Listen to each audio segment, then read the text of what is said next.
Hey, what's going on, everyone? So you can see I'm out in the garage, and what I'm doing is I'm doing a trial fit of the rims on my car. I haven't mounted the drag radials to them yet, but I wanted to put the rim on the car to make sure that it fits. I've heard stories of American Muscle sending people the wrong rim, so I make no assumption to mount the rim on the car and make sure it fits before I mount the tires on the rims, because if I should have a rim that's not the right size, I got to dismount them, send them back, get the right ones, and it's just all kinds of headaches. So just as a precaution, I'll do this. I'll put the rim on. So I've already done a trial fit on it, and something isn't quite right. Let me show you what it is. Okay, so I did a little mock-up here. I got the car up on jack stands, and I got the wheels sort of sitting here. It's not, the lug nuts aren't on. First thing I noticed is that I got a brake line here that's a little close to the rim. And there's a little spot right here. I could put a zip tie on it and tie it back so that the wheel or the tire doesn't hit the brake line. But then there's something else. The lug nuts. Go to put them on, and they're actually too big in diameter. The lip here on the outside is too big. You got to get a smaller lug nut. I didn't know this. This is something that I learned right now. It's a good thing I did this, because I can go on the web right now and try to find the lug nuts that I need in advance while I'm getting the tires mounted. But looks like I got the right rim. It looks like it mounts on there right. It's an S550 rim.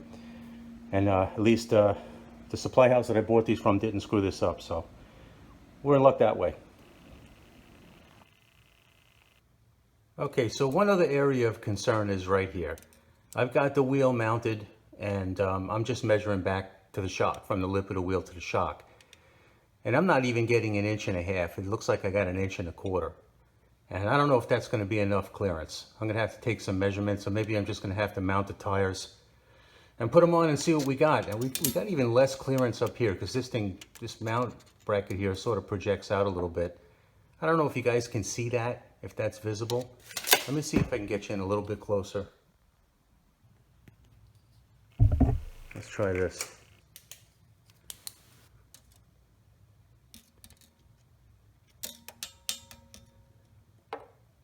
Yeah, I mean, it looks like I got 1.25 inches.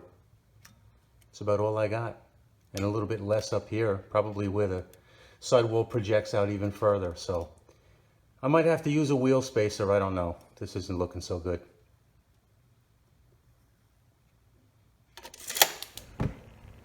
Yeah, so just taking some precautions, mocking it up first before I mount the wheels. Everything looks okay, other than the lug nuts. So I'm going to have to get some lug nuts. And I just want to show you. You see the car looks pretty good. Just want to show you. Here it is. It's early November. What is today? November 4th. Look. You guys see that? It's still 88 degrees here at 7 o'clock at night. Pretty hot. I tell you, there's one thing about living here. It's nice during the winter time, because while the whole country is basically freezing, we're having nice weather. But through the summer, like even into November this year, it's been hot. And this is the reason why I put the chiller on the car, because my car always runs like it's cold outside once I got the chiller on it. So that's why I did it. If I lived in another part of the country, I might not have done that. But here, it was absolutely necessary. So got to get ourselves another set of lug nuts, get the tires mounted on the rims, and we'll be good to go to the track. I couldn't make it there last time. I was there Friday night.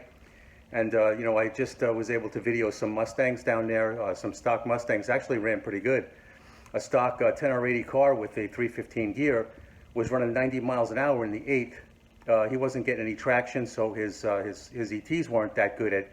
I think the best he got was 8, 11 or something like that.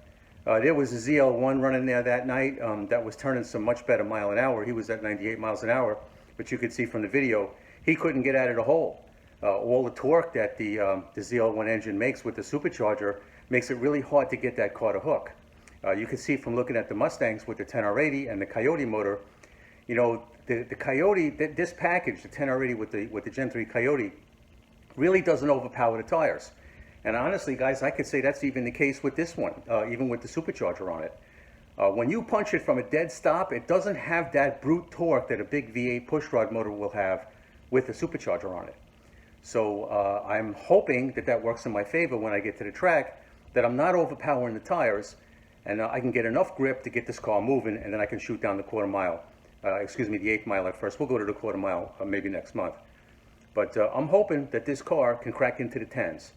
And I'm hoping it can do that the first day that I go out. I don't know, you know, any of you guys who have done tracking with their car, drag racing and stuff like that, usually it takes a little practice to get your car where it should be. I'm hoping that I get lucky, so let's see what happens. All right, guys, got a little bit of work to do. Got to get the tires mounted on the wheels, but I should have that in time for next weekend. Maybe I can get the car to the track. All right, guys, thanks for watching. We'll see you in the next one.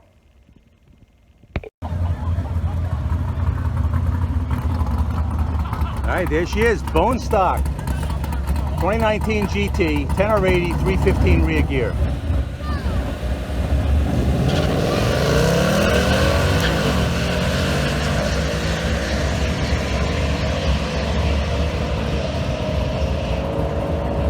A26 at 90.56 mile an hour.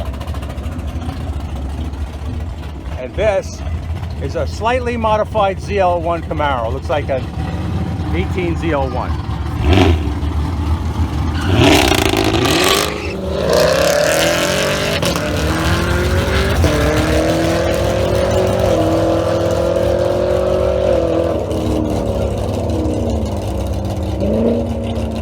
.847 at 97 miles an hour. I think he got out of it. We've seen better than that.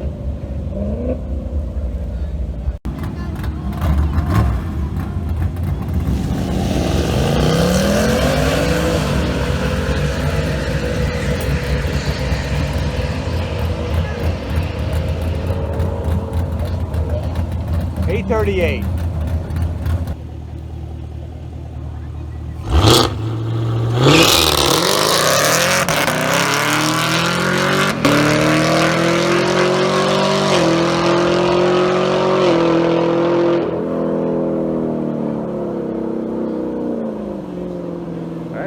It went 90 miles an hour. 781 at 98 miles an hour. That is pretty good.